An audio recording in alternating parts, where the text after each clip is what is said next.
ఈరోజు ఎంత దరిద్రంగా తయారైందంటే వీళ్ళు అమరావతి భూముల్ని అమ్మకం పెట్టేశారు, వైజాగ్ భూముల్ని అమ్మకం పెట్టేశారు, టూరిజం హోటళ్ల అమ్మకానికి, రోడ్ల అమ్మకానికి పెట్టేశారు, ఆఖరికి మెడికల్ కాలేజీలను కూడా అమ్మకానికి పెట్టేశారంటే వీళ్ళు ఎంత దిగజారిపోయారో ఒకసారి అర్థం చేసుకోండి. నాకు సీనియారిటీ ఉంది, విజన్ ఉంది, నేను సంపద సృష్టిస్తా అన్నాడు. రాష్ట్ర సంపదని దోచుకుంటూ సొంత సంపద సృష్టించుకుంటున్నారు తప్ప ఈరోజు మీరు ఎక్కడ రాష్ట్ర ప్రజల కోసం సంపద సృష్టిస్తున్నారు? ప్రభుత్వం మీ చేతిలో ఉంది, ఏమైనా చేయొచ్చని మీ ఇష్టానికి చేస్తున్నారు తప్ప ప్రజలకు ఉపయోగపడే ఒక కార్యక్రమమైనా చేస్తున్నారా? ఇవన్నీ అమ్మాల్సిన అవసరం ఎందుకు వచ్చింది?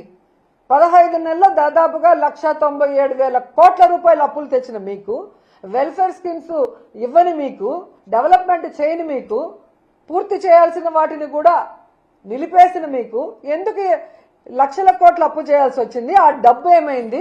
ఇంకా ఇవన్నీ ఎందుకు అమ్మకానికి పెడుతున్నారో చంద్రబాబు నాయుడు, కూటమి ప్రభుత్వం సమాధానం చెప్పాలి. పవన్ కళ్యాణ్ ఎప్పుడో ఒకసారి అలా వచ్చి ఊగిపోవటం కాదు.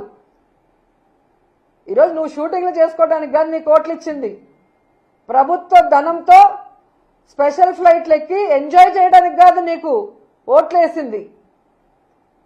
కూటమి ప్రభుత్వంలో ఉన్నప్పుడు చంద్రబాబు నాయుడు ప్రభుత్వం తప్పు చేస్తే నిలదీయాలి, సరిదిద్దాలి అండ్ సక్రమంగా ప్రజలకి మంచి చేసే విధంగా నువ్వు నడుచుకోవాలి.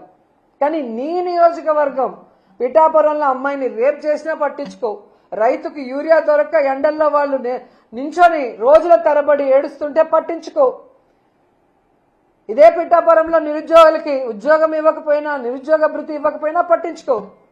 నీ ప్యాకేజ్ కరెక్ట్గా నీకు ఇస్తే చాలు.